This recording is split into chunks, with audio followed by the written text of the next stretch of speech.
Oh dear God.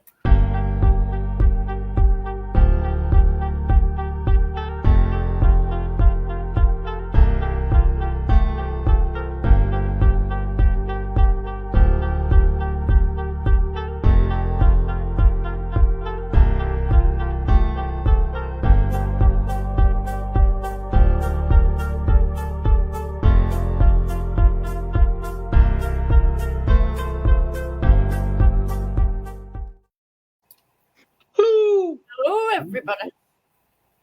Oh, anybody? Everybody What? is. Is anybody here? Yeah, I've not seen much of Eric, so I don't know. No, know what to do with him. if not, we're not seeing live ever. Hmm. No, not at all. Not at all. Yeah, we've been quiet tonight, so well, I am till I'll get asked any questions. Aye. When we get here we are. Guess who we have? Go ahead. First one in. Must have us on speed dial. Yes, has, yeah. Must have. Right, I'm going to go. I'm just going to do a little bit of minute sharing. Watch out. Eric's going to probe you, Bri, by the sounds of it. Probing? Are you ready for a probing? Ooh. Oh, yes, like E.T. Like E.T. Found home. Yeah. No, but it's not Technic. I think that's one of your favourites, isn't it, Eric? E.T. Could be wrong. Yeah, just call him Elliot. Elliot. Come on, what is wrong now? And when your things go, they go all wrong, don't they? I don't talk much film unless it's as a quote and things like that, but I do actually like a lot of sci-fi because sci-fi always becomes sci-fi, doesn't it? So it's all good. I'm still working on my real lightsaber, so hopefully. Yeah. I did have plans for 1 year ago, but you need a military grade laser. Yes. I watch a lot, like I've said, I do watch a lot, and science fiction will become science fact, like a lot has actually. It interested me first time round. I read. It weren't a book, but it were like what do they call them? Pre to the speaking books. It was an audio tape that I listened to, and that was on early Star Wars and the reasons why he didn't why he's made the films in the order that he's made them, because of technology and CGI and what have you. So the earlier episodes are now the latest episodes, which is a bit cocked up, but it seems to happen with sci-fi, doesn't it? It does, yes. Hang on, it's Eric. Eric said his ears were ringing. It's got a, and yes, an extra testicle. Ooh. Wow. And Nigel. Hello, Nigel. Hello, Nigel. You know what he's been doing then, don't you? Hi, Nigel. He's been Nicky Nicholas out at museum, isn't he? Yeah. Oh, yeah, that's it. Hello, Rita. Yep. And there's our William. Good evening, William. Right, the show tonight is we're going to be interviewing Brian about his mediumship and his past experience. Mediumship. We've had this conversation before. I do not class myself as a medium, although other people do. I class myself as a psychic, but there you go. Tell And me I off. do use, yeah, I do use tarot. I read tarot, practice Reiki, and I'm also qualified in massage therapy, which I don't do a lot of these days, but I am qualified. So Only when Nettie orders you to. yeah, and you know the answer to that one, my friend. Right, I'm going to post you your first question. Right. How old were you when you first encountered a spirit? And did you think it was just your imagination at that time? I had no preconceptions whatsoever because it happened so fast. Everything seemed to start at 9 years old. Everything, and I mean everything. Just things in life happening weirdly, very weirdly. My first encounter with spirit at 9, talking to a little old fella. I've mentioned this count before. To find that he was in spirit, because when I'd had a good conversation with him and I turned away to see another little old fellow walking up. When I looked back, this other guy had gone, disappeared. So I literally crapped myself. I mean, at 9 years old, you're going to do when you've had no other experience, and then it starts just like that. Another experience at 9 was I was fishing with just a stick and some string and a safety pin, and pulling fish out at Pit Pond, to my mother grabbing hold of me and dragging me home with lug all wrapped in a pinny, basically. And it weren't until years later that I actually found out the reason why she'd done it. She'd been ironing with old-fashioned irons, and she was listening to wireless, as they called it back then, which is radio, and heard Brian Dauber drowns. Age 9. Well, she knew I was down at Pit Pond, and it turned out to be my counterpart in Lancashire. So very, very odd, very odd. But I seemed to awaken at that time as well. I got no sense of awareness before all these happenings started. So yeah, and I had some surgery. 36 stitches at 9-year-old, running into 10-year-old. So everything seemed to start at that time in my life. Yeah, it's quite late on, isn't it, really, for those sort of senses. Usually, a lot of kids have got it, and especially when we're investigating private cases, it's usually the age of 7 it starts to fizzle off. But, you know, if they've still got it after 7, then... But for your first experience to be at 9 is quite unusual. It is. Another one as well, an attempted abduction, and that is what I will stick to, because this particular night, my mother had said it were a warm summer evening, pretty much similar to what we've had this week. She says, right, bed. And I says, I don't want to go to bed. She says, well, it's bedtime, get yourself up. Usually when I get to the bottom of the stairs, the dog that we had at the time would beat me to it, and she'd be upstairs because she always slept with me. She wouldn't go upstairs. She just flatly refused to go upstairs. Just totally ignored us. So I went up reluctantly. I was trying to get to sleep, and you know, like when you're half and half. Yeah. You still got energy, but you're trying your damnedest to keep still. And as I was dropping off, I felt something come up side of bed, slowly grabbed my leg and slowly started to pull me out of bed. And I just froze. I couldn't move at all. And I was trying, and eventually I let this almighty wail out, this scream. Everybody come running upstairs. What's up with you? I told them, shut up, you barn pot. Which is what I always got. Shut up, you barn pot. But 10, 15 minutes after that, dog came upstairs and got on bed, and everything was fine. Which is a weird thing. very weird thing. And all these things happened at 9-year-old. It was a very busy year. Yeah. I mean, your experience with a dog, my dog was exactly the same when I was a kid. It would never go upstairs, never. Yeah. Which, was contrary to what, it actually backed up that we had something in the house, because the dog would never go up the staircase. If you dragged it up the stairs, it would run straight back down again. Yeah.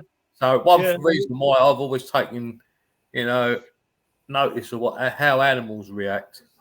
Yeah. Which in any cases we do, I'll ask them, how do you react? We have a few in the comments. We've got Eric. That's okay. He identifies as a nutter.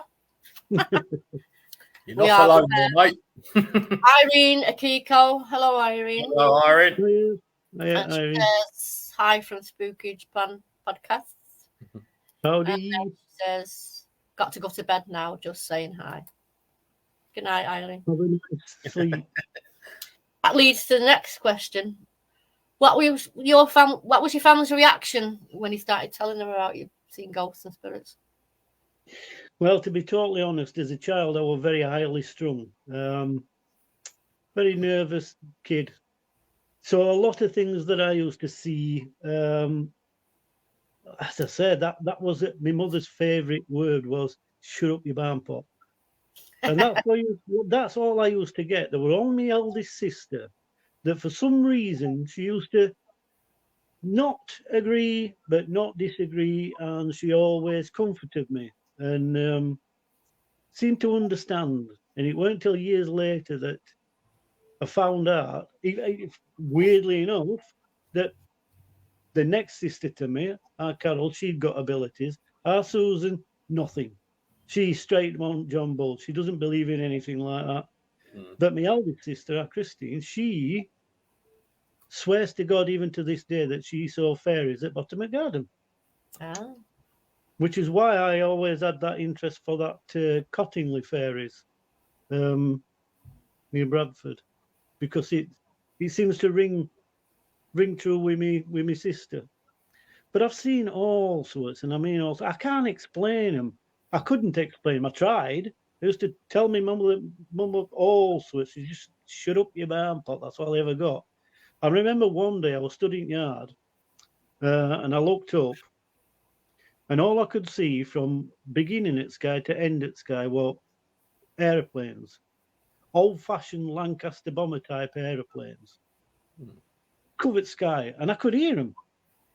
I ran inside to tell my mother. She come out. She says, "There's no there." I said, "They're in now. They've gone." I said, "But the what?" She, shut up, you man. So of course, for years I used to think I was cracked up. I really did think I thought I was going potty, but it's stuck with me, and I've had other encounters, obviously, which I'll not mention because I don't know what your questions are going to be. So yeah, Eric said that was his next question about do siblings have it too? Yeah, it does seem to hit and miss in families. I mean, my own unit as well. Yeah. My youngest son is a tree hugger. He's a very loving kid, but he's got no senses as such. My daughter is very, very sensitive. She's got all the clairs. She could be very talented, and she may do the same as me. She might revisit it in later life. She's had a little snippet on it. She used to come out with me at one point, but she's too busy making a family. Best way to say it at the moment. My eldest son is an urbexer. He would like to be sensitive. He's just not. He's like a bit like I was at his age. He repels spirit because they are wary of him. Now, if he does do a few workshops and works on it, then probably he'll start to see a bit more. So yeah, that's my belief in what they call abilities. They do jump generations and whatever and siblings. Yeah, same in my family. It's Yeah, my daughter's got nothing, where my granddaughter's very in tune. Yeah. Yeah. At what point, when you were younger, when you first started, when did you realise that you could actually speak to them? 9-year-old, obviously. But as I say, to start with, my encounters were such, they were so vivid that I didn't actually realise they were spirit until they disappeared. That's how vivid they were. It was just like us talking now. So yeah, very profound. Yeah. Yeah, it's always the way. When people say to me, "I've never seen a ghost," and I say, "Well, how do you know?" Exactly. And like you say, I mean, I have seen ghosts that are as solid as me and you, and I only know they're a ghost because I know the person's dead. So yeah. Everything from grey shadows to orbs to just like talking between us. So yeah, you know there's something though. When you've got all the clairs, you do know there's something. You can always sense something, even when they're hiding. You know they're hiding. You can sense it. There's something in your mind's eye tells you what's there. And this is why you can be apprehensive as well, because you know the state of mind of these spirits, so to speak. You know when they're going to be malevolent. Yeah. But yeah, as you get older, your other abilities seem to shine, but the vividness seems to wane a little bit. So what you're gaining once, it's like the same with disabilities. When you get a disability, your other senses take over and improve, whereas that disability, whether it's walking or whatever, obviously gets worse. Well, it's the same thing for me, from my experience in paranormal. Your vision, your visual acuity seems to drop off as you get older, but your other senses, your spidey senses, get more acute. Yeah. Have you ever found yourself in a situation with a spirit that you've actually had to back off from? Only once. And I did get scratched. And I mean, you hear all these accounts that, people's been scratched, blah, blah, blah, blah, blah, blah. I didn't believe in it at one point. I thought that's a load of rubbish, because if you're good enough to sense them and know where they are, you can sort of put a bubble around yourself and say, this is my personal space type of thing. And they won't, generally speaking, encroach on that unless they are mad in spirit as they were in life. And this is why I don't like doing asylums, because there's people in there that have got no compunction. Not compunction, wrong word. No etiquette. They would try and possess you at the drop of an hat. They don't respect that bubble. No. So that's why I'm always wary of places like that. And when you come to entities and the darker forces, then that's the same. The difference with those is there seems to be an etiquette there where you have to acknowledge them in your mind's eye. You've got to, they try to play tricks for you to enter into what's called a contract. Once you enter into that contract, like they talk about Satan, then they've got you really, or they've got more of a power over you if you constantly deny them. And I think that's why there's some films popped up where they say, if you repeat my name, and you're entering into that contract. And that's what you tend to get with bad entities, whatever. The name will pop into your head. And if you say it, even to yourself, if you say it and acknowledge it, that's a way of a contract. So you deny them all the time. That's my belief. That's the way I work it, and it's worked for me. So William says we all have the gift, basically. Yeah, it's there. Yeah, it's dormant. But some people are so oblivious to it. it's never going to happen for them because the daily life overtakes that. You know what I mean? So yeah, distractions. Yeah. I And think Kelly Dick says hello from Newfoundland. Hello, Kelly. Kelly. Very good. Yeah, I mean, basically everybody has got it. It's whether it shows itself in you when you're younger and then rears its head, or whether you have to draw it out yourself. I mean, Yeah, I think most people who work in the paranormal field who have got the senses, they've had it from a young age. Yeah. And that's why they're in the field. Yeah. But Yeah, because you go looking for it, don't you? Yeah, you really want answers, don't you? That's why we end up in the field. And that's basically the bottom line to it, isn't it? But if you haven't got it, yeah, it's there. It's just whether you tap into it and work on it. As a medium, have you ever been given a message to anybody that makes the presence undeniable? Told somebody something that you couldn't possibly know? Yes, a few times. But this is why I use, as I say, I don't class myself as a medium, but I do tarot. So when I use cards, I use the cards as a medium. It's easier. I find it's easier when you learn the craft of tarot to use that as a medium, as a go-between. Because when there's something you need to sort of explain to a person, whether it's an illness that they're not aware of, or there's someone that's trying to contact them, blah blah blah, you can use the cards and point the card out and say, look, this is the link. This is what the cards are saying for you. So if there's any argy-bargy or someone's feeling uncomfortable, they can sort of get that frustration out on the cards and not you.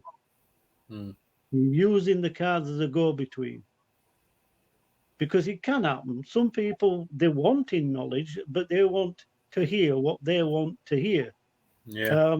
And 9 times out of 10, when you're doing a reading, the cards and the knowledge that's being given isn't what they want to hear. It's something else. And sometimes it's not even them. It's for somebody close to them. So, and to try and get that message across can be very difficult. So again, tarot is a brilliant way of doing that. Yeah, I mean, it's a common finding that spirits will only tell you what they need to tell you. And if there's nothing to tell you, they don't. They're not going to... They're not just going to rip her off a load of stuff for no reason. No. And which is why it's I've always said to people, I'm going for a reading. I said, well, you only had one a while ago. Point. There was something coming up you needed to know about. They'd have already told you. Yeah, and this is why, again, when I do a reading for somebody, I always ask them when was the last reading they had. Not necessarily who it was with, but sometimes do, depending on who it is. Again, it's a lot of it's intuition, but it's tuning that intuition into paranormal. It's a craft, and it can be a good craft, but it can also be misconstrued and used wrongly. And I think there's a lot of people in the field that do use it wrongly, but that's just my opinion. Has there ever been any information that you got either of spirit or from your cards that you would never pass on? Yes, because again, it's professional ethics. You shouldn't really do that because you're reading the person as well as reading the fortune in that respect. It's not fortune, but you know what I mean. So if you've got somebody, for example, that's really highly strung, would you tell them something that's going to make them worse? No, you wouldn't. No, you wouldn't. No. It wouldn't be ethical. So no, there is things that you do keep back, or you should, basically. If somebody's very hard-faced and they can take it, then yes, you would. But you would keep it basic. You'd simply say, you need to go and see a practitioner about, Yeah. I don't know, your gallbladder, for example, or whatever it may be, whatever that information is.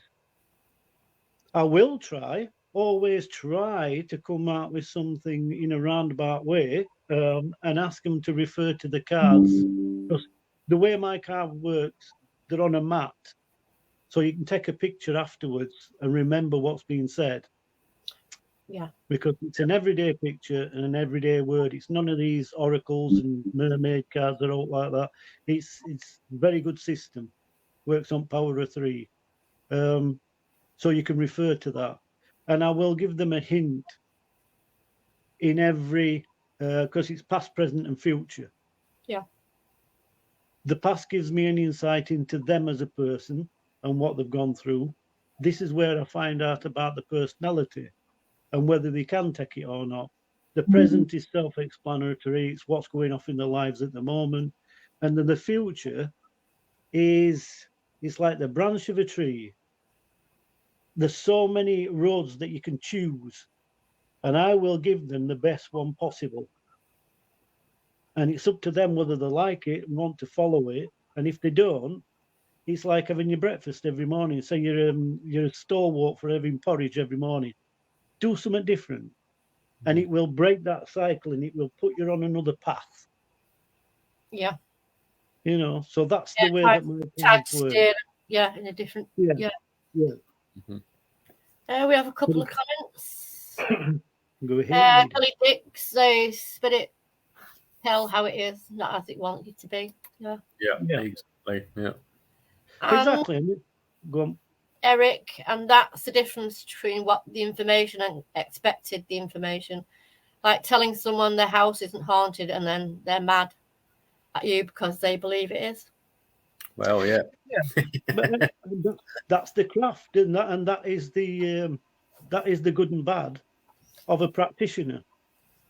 Yeah. You know? Eric said it would be awesome to see you do a reading, Brian. Yeah, well, unfortunately, like I said, that would be awkward because my cards work on a mat, and they work in a way that I clear the cards off charge by shuffling them. Then I add the pack to the person I'm reading for. They shuffle them, they place them in any order that they want because they're giving me their story. All I do then is turn them over and interpret them. It's a very good system because that deck's charged by them. They give me their story through connection with cards. It is unfortunate that I can't use the deck for remote, but I have been known to do one-to-one readings, but it's very rare. But we'll see what we can do, Eric. Yeah, definitely. Yeah. Right, that's good. It's as an investigator, if you ever done, I mean, I can't ask your names or anything like that or whatever it was. You ever done an investigation that you couldn't resolve with the spirit? That you've been unable? And the question after that is, have you ever moved a spirit on? Yes. Sometimes you have to, reluctantly. Yeah. You can't make them, obviously. That's something you can't do, but you can reason with them. People don't think you can, but you can. And this is what me and Ian do on a more professional level, that you have to come to a compromise. You're the go-between between spirit and the resident, the present resident. So you've got to try and find a happy medium. So you're telling the story from both sides, and you're the go-between. You're the piggy in the middle. So sometimes there is things that you can't resolve. You have to try and find a happy medium. This is where this word keeps coming in, medium. These are the true reasons, the true meaning of mediumship, because it is a medium. So there is times when you can't resolve it, and you love to. But what you do is you bookmark it and come back to it. You go back. So there is places that I do frequent time and time again because there's further questions that you need. But sometimes spirit is impatient as well. They only want to have 5 minutes with you. And then they say, right, bugger off, I've had enough. You know, that sort of thing does happen. Yeah. They were people. Majority were people. So they've got personalities as well. There's some wicked ones. There's some pranksters. There's some jokers. And there's some nasty buggers. And there's some obstinate people. You know what I mean? Obstinate spirits. So it's a craft to be able to be a medium, to negotiate between. Oh, yeah, definitely. Definitely, yeah. I mean, because, you know, you can't move them on, can you? If they don't want to go, then what can you do? At the end of the day, it's their choice. Yeah. Yeah, of course it is. Yeah. You can ask them, you can negotiate with them, you can give them alternatives. And a lot of the time, if you're good at what you do, then they will. They will. Because they realise in the end, through negotiation, that they're being a bit of a nuisance and their time's gone. Basically, their time has passed. There is pastures new.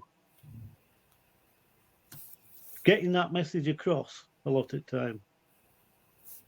Yeah. Yeah. Can you tell the viewers if spirit that you've met have told you, you've been able to sit with, and they've actually told you all the past history and the life and everything? Yes, I've got a particular young chap. He considers himself to be middle-aged and he was only 15. Now then. Well, it depends where he lived, doesn't it, really? Exactly. 1500s is Tudor, lad. And of course, hygiene back then and one thing or another. We touched on that other day that beer and mead was a safer tipple than water. Because it just weren't sanitary. So, I mean, for God's sake, everybody used to tip the ablutions into the middle of the street. Oh, yeah. Yeah. So, you know, you can imagine that the water supply wasn't very good. So, yeah, 15, middle-aged, 15. And I've had many a conversation with him. He's given me other spirit in spirit yard, in cemetery as well. Because I said, I can't put my finger on who this is. I'm getting this, I'm getting that. He says, oh, it's so-and-so down bottom there. He can't come up here. He's not allowed. It's amazing what rapport we've got, you know, because certain places, they're bound in spirit, a lot of people, to where they came to rest or where they've gone back to. You know, this is why, because I've had people say, how do you explain that a spirit can be in two places at once then? Well, it's an awkward one to explain that. In the blink of an eye, they can move from one place to another. They can't be in the same place. It's mainly because they're not physical. It's more like you thinking of something. That's how they can travel. They just have to think they're there. Yes. And they're there. So it's basically they're not actually in two places at the same time, but from a thought process point of view, they can be. Yeah. But they would find it very, very hard. I mean, it's hard for spirit to communicate anyway until you build a rapport. It's like tuning a radio in. You know, if that reception's not there, then you're going to struggle. But over time, you can fine tune it so that you become one with that spirit. You build that rapport, and they become more audible, and vice versa. So, but so for the main part, a spirit will be frequenting where his last or their last thoughts were in life. That's where the haunting will occur. Now, sometimes, as in a residual, it's just literally they've gone. They might be in another body. They might be in another dimension. But the accident was that strong that it left a visual imprint Yeah. And that's what that's what people see. It's like a recording. Yeah. Yeah, it's pretty much like Anne Boleyn at Hever Castle, isn't it? People have seen her many times walking across the grounds, and she doesn't interact with anyone. She doesn't take notice of anyone, and no matter what people do, she just walks across. Yeah, that is obviously a residual. Yeah, precisely. We have one Charles Road. Hello, guys. Sorry, late, but I'm in. Hello, Charles. For all your years that you've done investigating and what have you, what would you say has been your weirdest account? Oof, weirdest. It's hard to say, really. I haven't really got any weird ones. I'm lucky in that respect. I've heard people come out with certain things. The weirdest thing I've had really is from me from my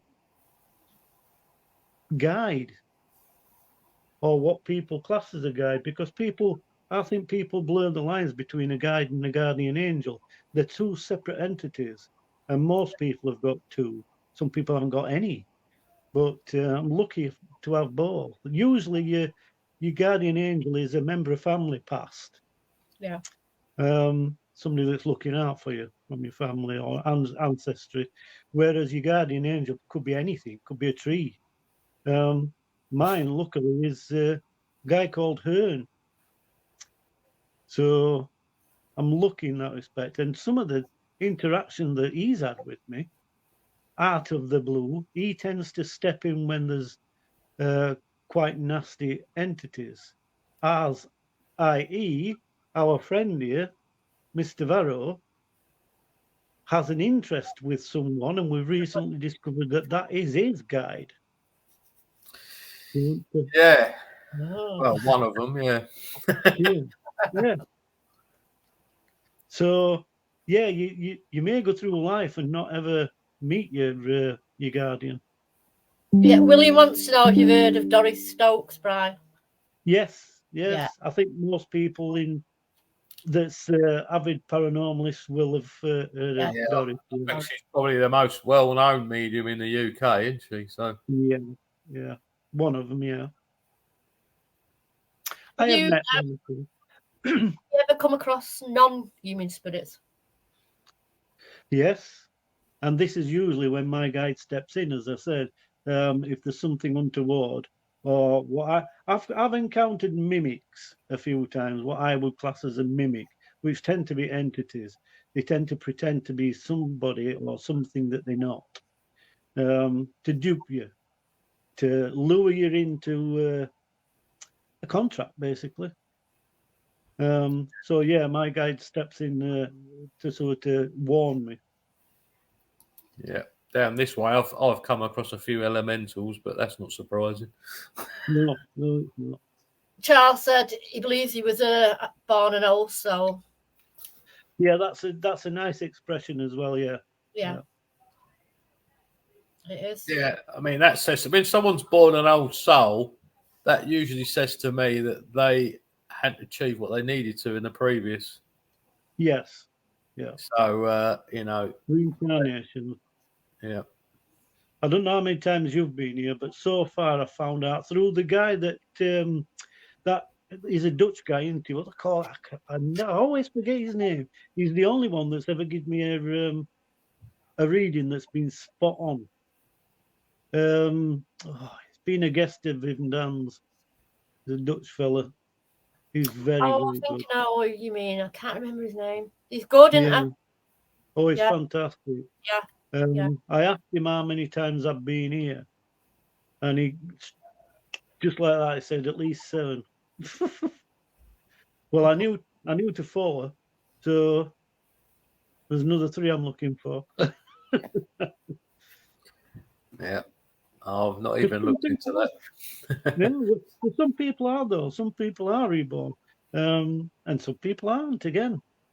But I think I'm one of these that I'm going to keep going. I've not done with this planet yet. Yeah, I had a past life reading done, and I managed to. I had a name. I had a name myself, but someone did me a past reading, and we hunted her down, and she went down on the Britannica, which is a World War I ship. Yeah, and we actually found the name in the log. That was as well interesting. That I'm going to do a bit more of a follow up on that. Yeah. Oh, weird. Talking of weird, then. Yeah, there is one. I think I mentioned it the other day to you. I was my first group that I was with called it Cloud9, and we had a lady in that, and her guide was a vampire called Saskia. Well, in a past life, apparently I was a slayer, and I don't remember a lot of it until those sort of talents are needed, shall we say? And for some reason, it comes to the fore. Now, me and the lass got on perfect. But when her guide came out, and she knew my past life, she used to hiss at me. She used to hiss at me, and if she could scratch me, she would. So yeah, it's a weird one. That was weird. That's it, Brian. We're now going to refer to you as Buffy. Yeah. I get me dress. Buffy Brian. I've got a cheerleader's dress on somewhere. Yeah. I don't think I could get into it anymore. Well, after the odd dreams I keep getting, I'm pretty sure I get a witch turn up. I really do. Well, really probably. do. Yeah. You've been here before as an alchemist, so. Right, we have some Eric. The only answer I've gotten is over 100 times reincarnated. Right. And Charles, and I need to finish my soul contract. Yeah. Blimey, 100 times reincarnated. Blimey, you've been here since the cavemen's then, Eric. Exactly. No wonder he can't remember all in this. Yeah. Do you ever shut your abilities down? Do you ever cut off at some point? Well, when I started to go through my mediumship, for lack of a better explanation, like I've said, I believe I'm psychic. But you do learn, you go to forums and this, that, and other, and unfortunately, that's what they called it. So I did go through that course, and I learned how to shut down because I could never do it. I was a little bit, at times, it was draining, really draining. The only way I can explain it is there's a scene in Ghost with Whoopi, and she's telling all these spirits to shut up one at a time. And that's what it's like before you learn the ability to shut off or to communicate with them and say one at a time. And that's it. I'm shut today. I'm not playing today. I'm not open. And make them wait, which you can. It does take some doing, though. You ever find that your ears buzz? Yeah, that's atmosphere, though, that. And I tend to get that more environmental because that's what I class myself as an environmental psychic. I get a hell of a lot from geology and from my surroundings. Same as Ian. Ian is very, very similar. Yeah. Rita says, Bry, the vampire slayer. Yeah, in a past life, possibly, yeah. Is there any location that you've not done that you would really love to do? Yeah. I've done Transpennine.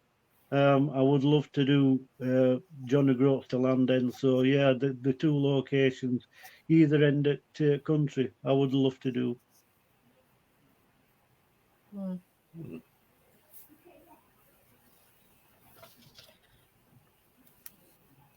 Right.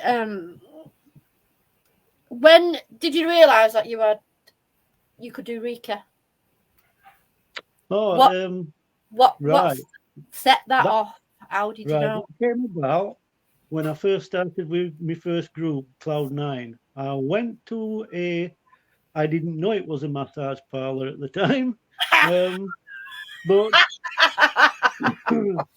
I'd heard that there was a lady in this shop that was doing a ghost walk for Halloween, and I wanted to take my kids on a ghost walk that was safe to take them on, basically. So I went in to inquire about it. I put my hand on desk, just leaning on desk, and the lass at back at counter said, "Ooh," and I stood back and said, "What?" She says, "Healing hands." I thought, right then, we've got one here. I knew I'd got abilities, but I'd never trained them. I'd never done anything with them whatsoever. I just knew they were there. But she recognized them straight away. She says, your aura is very strong. She says, I said, look, before you go any further, I said, all I've come in for is to inquire about this walk for Halloween. She says, yep, no problem. Tell you about that in a minute. If you don't mind, can I train you? I says, what? She says, can I train you? You've got a lot of abilities. I says, train me in what? She says, everything from massage therapy to Reiki to tarot to using your abilities. And I thought, this were fate. It was meant to happen.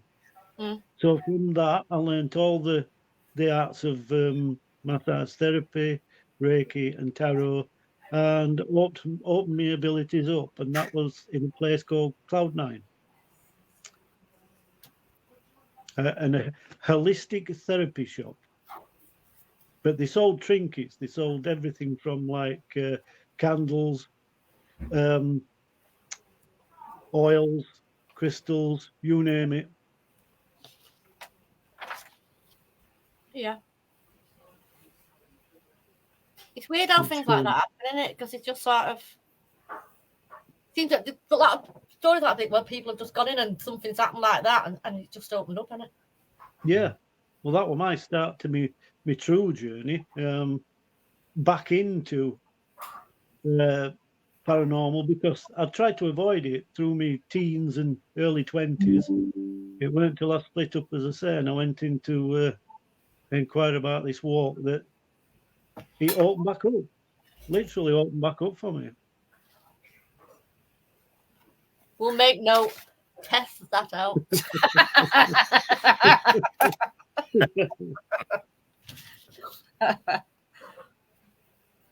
Right, I'm going to ask you, as an investigator for many years, what advice would you give to newcomers to the field?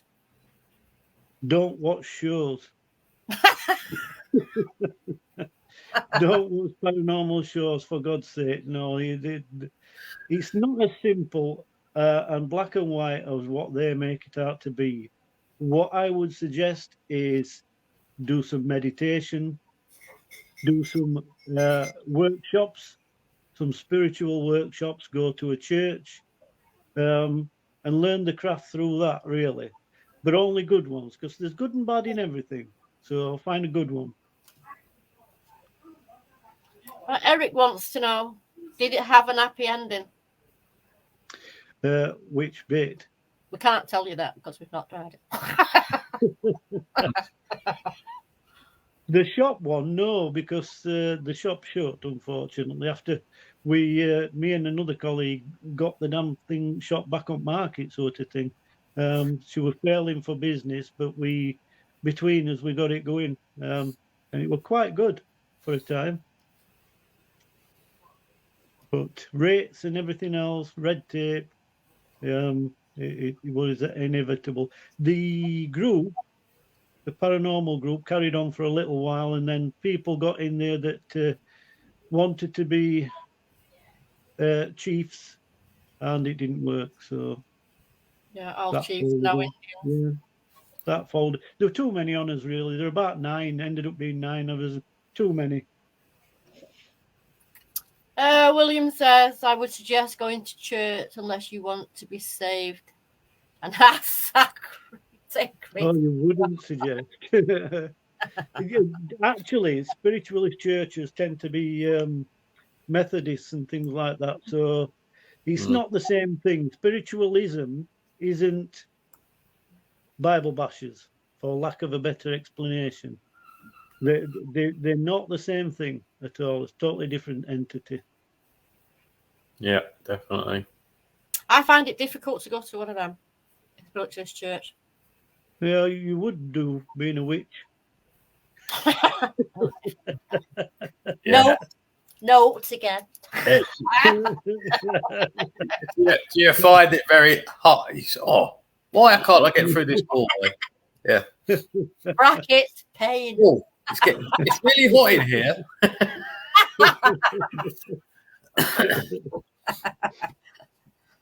Right, gonna ask you now. Probably controversial topic. That'll. Ooh. Do you believe that mediumship can be learned, or is it the ability you were born with? Well, like William says, everybody has the potential to be a medium or psychic and whatever, but there's varying degrees. Yeah, exactly. Now, for somebody that's what I would call dumbed down, that's a little bit, that's a lot naive to it, it takes more work. You have to have an intuition for it to be good at it. So if you don't have good intuition, I would say try something else. That's on a personal note. Yeah, I mean, you need to try. If you've got abilities, you need to try and suss out what ones you've got. Mm-hmm. Yeah. And of course, as a kid, I had quite a varying degree of them, but shut a lot off when I was a teenager. And nowadays, I'm pretty much, I get little pockets of, I'm a sensitive where I can walk in a room and tell you there's definitely something in it. I can pick up whether it's male, female, how strong their energy is. But other things come in pockets. Like sometimes they put images in my head, but it doesn't happen all the time. But I get them every now and again. Yeah. And I'm quite happy with that. That's more like me. Then that's what happens to me. I get images, and I will get names. I don't hear. Yeah, it just pops in your head. Yeah. Every now and again, will I ever hear anything? I have heard voice, but that's very rare. It's a very rarity that. To get all the lot together, unless it's a really strong visual one, and I'll get all the lot. As I say, it's just like me and you talking now. But as a rule, it is one bit or the other bit, or you know what I mean. But you use whatever sense it is, whatever way you're picking it up, you tune into that frequency.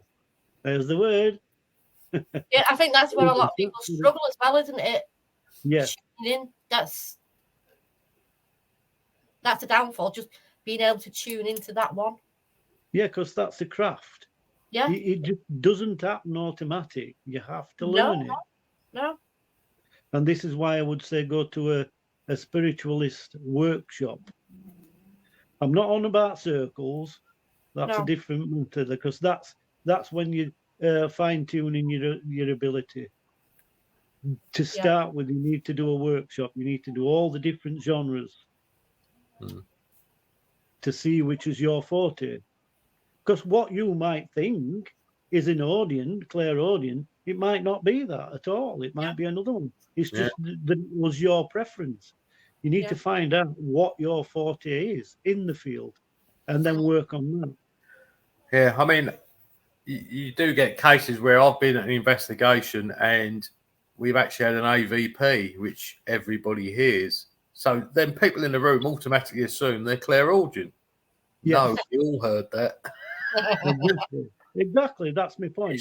It's when you hear something when nobody else does. That's the key. Correct. That's a good analogy. We have William says the outside is their church. Yeah. Yes. You don't need to. You don't need a building. No, it's just a place to congregate and hone your skills. That's all. Yeah. Anywhere that's a calm place to you can be your church. Yeah. Well, it's with like-minded people, and it could be anywhere. But I mean, some church halls have it now. They'll have a group. So wherever there is, but this is what I'm saying. At the moment, Methodist churches and spiritualist churches is where the action is group-wise. Yeah. Yeah. Yeah, good place to start, aren't they? Yeah. Eric says, I think mine's going to be empath. Yeah. As we were talking about, as the point you made earlier, Brian, I mean, over the last 6 or 7 years, I've noticed I'm becoming more empathic. Yeah. Yes. Yeah. And sometimes it's been quite bizarre. Because I'll be standing there and all of a sudden I'll be thinking, I feel like crying. And I'm thinking, why? Yeah. And I know it's not me. And I'm thinking, I don't know, but it's only been like, the last 6 or 7 years that's become a real thing with me. Yeah, but that's naturally honing your skills because you're in the field and you know that you need to keep those skills. They are naturally being honed, and that's your forte. Obviously, that's the way you're developing. Yeah, which is a good thing because of what you do. You do private investigations, so you have to be sensitive to both sides.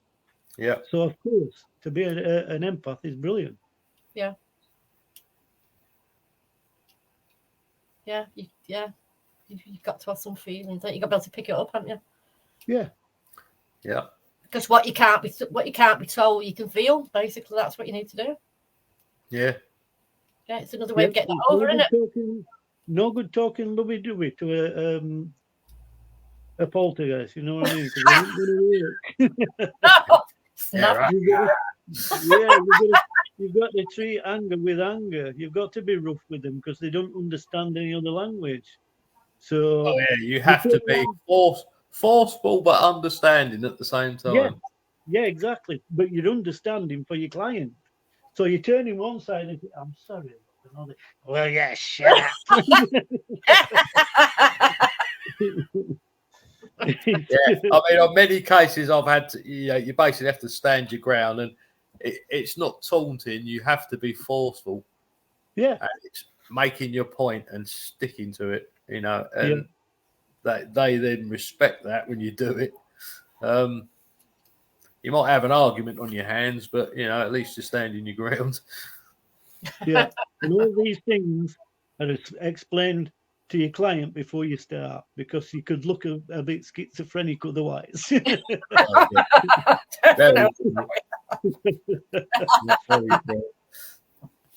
we're calling the priest on the investigator as well. Yeah. Great. Yeah, exactly. Yeah. That's all right. That's all right because I'm ordained anyway, so I can just exercise myself. Charles says, "Me too, Ian." I think he means it's the same. Yeah, empath. Yeah. Right, we're on 58 now, so I'm going to do the readout for the group, and I think that'll have to be it for now. Okay. Flown. Right. Right. We can be found on Simply Spooky Network and obviously things. Tuesday at 7 is the Jada Doom Topics, which is now all mixed up hosts in it.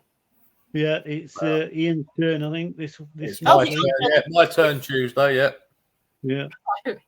Yeah, Children Paranormal, I believe. Oh, right, that's good. We've got Wednesday, Simply Spooky with Dan, Viv, and Eric. Thursday is the Weird Show with Dan, Eric, and Tim. Friday is our very own Freaky Friday. Nah. Yeah, on Simply Spooky. Spooky. And not forgetting Mark and Wayne on Monday with their usual UFO show. Oh, yeah. And then we've got Saturday, we've got Metaphysical Insights with William.